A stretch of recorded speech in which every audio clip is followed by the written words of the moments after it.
పని.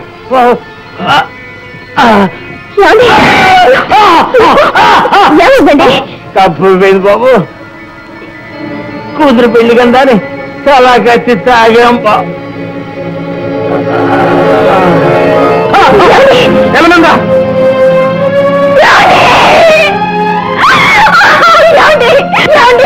మాట్లాడండి.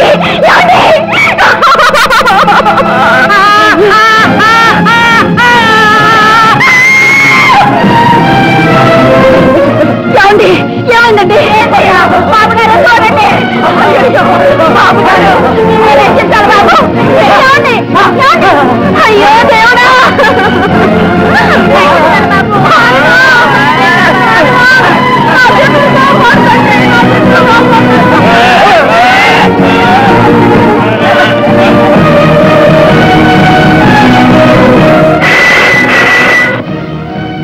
హలో, అలాగా ఇప్పుడే వస్తాను.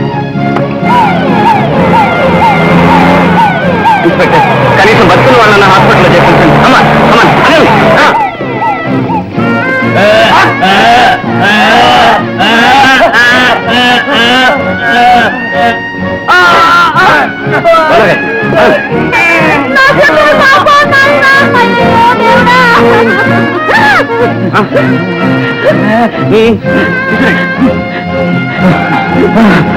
త్వరగా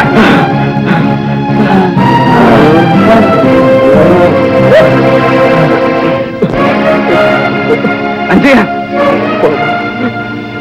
బాబు బాబు బాబు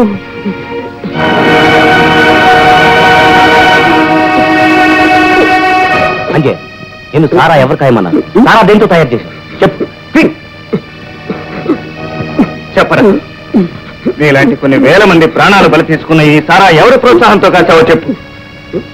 నీ కొడుకును పసుపు బట్టలతోనే బలి తీసుకున్న ఈ కల్తీ సారా ఎవరి ప్రోద్బలంతో కాచావో చెప్పు. ఇన్నాళ్ళు పెత్తందారులకు తొత్తుగానే బతికాం. కనీసం ఇప్పుడైనా నీ సాటి మనుషులను బలి తీసుకున్న ఈ సారా ఏ కల్తీ పదార్థాలతో కాచావు? అవి ఎక్కడి నుంచి వచ్చాయో చెప్పు.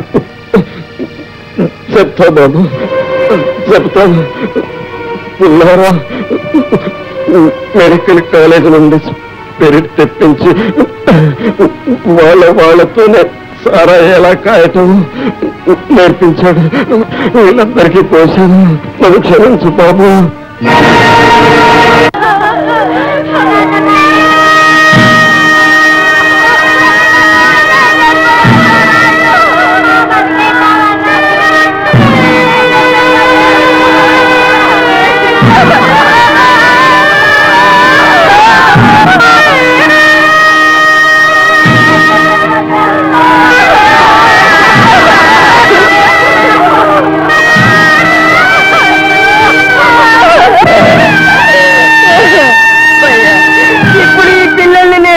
బతికించాలి చెప్పు భయ్యా.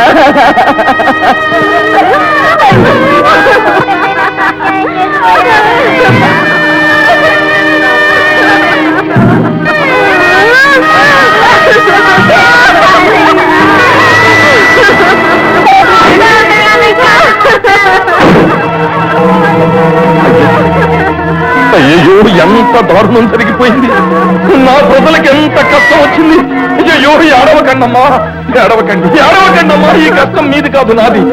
పోయిన ప్రతి ప్రాణానికి 500 చొప్పున అర్జెంటుగా పంపించమని నేను ముఖ్యమంత్రి గారితో మాట్లాడతాను.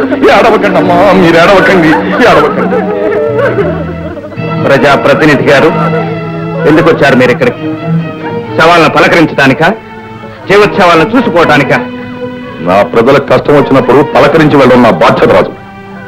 అవును, ఆనాడే చెప్పావుగా పేదల కష్టాలను మరిపించడానికి సారా కొట్టు పెట్టించానని. ఇప్పుడు వాళ్ళ కష్టాలను శాశ్వతంగా తుడిచేశావు. వాళ్ళని కష్టాలు కన్నీళ్ళు తెలియని లోకాలకు పంపించేశావు. దానికి నేనెలా కారకుండా అవుతాను? నువ్వే కారకుడు. ఈ కల్తీ సారా పుల్లారావు సహకారంతో నువ్వే కాయించావు. కల్తీ సారాకి నాకు ఏ విధమైన సంబంధం లేదు. నరాలు లేని నీ నేలకి ఏడు తిప్పితే ఏడు తిరుగుతుందని నిజానిజాలు కప్పిపుచ్చాలనుకుంటున్నావా? అర్థం లేని వాగ్దానాలు చేసి లేనిపోని అవసరాలు సృష్టించి తాడుకు చుట్టిన బొంగరంలా ఈ పేద ప్రజల్ని నీ చుట్టూ తిప్పుకున్నావు. ఇప్పుడు ఈ పేదను శ్మశాన వాటిగా మార్చేశావు. ఆ పెళ్లి కూతురును చూడు. కాళ్ళకు రాసుకున్న పారాని ఆరక ముందే బొగ్గన పెట్టిన సిరిపొట్టు చెరిగిపోకముందే ఏడేడు జన్మల అనుబంధానికి చిహ్నంగా వేసుకున్న బ్రహ్మముడికి అర్థం తెలియకముందే వైధవ్యాన్ని అనుభవించవలసిన కర్మ ఈమెకెందుకు పట్టింది? పసుపు బట్టలతోనే మసి అయిపోయి మట్టిలో కలిసిపోవలసిన దుర్గతి ఇతనికి ఎందుకు పట్టింది? దీనికి నీ అవకాశవాద రాజకీయం కారణం కాదా? నీ ముసలి కన్నీళ్లు వాళ్ళ గుండె మంటల్లో చల్లారుస్తాయా? వెళ్ళి తెగిపోయిన తాలిబొట్లు ఉడతాళ్లే నీ మెడకు బిగుసుకోకముందే, రాలిపోయిన నుసటి కుంకుమ రక్త సముద్రమై నిన్ను ముంచేయకముందే ఇక్కడి నుంచి వెళ్ళి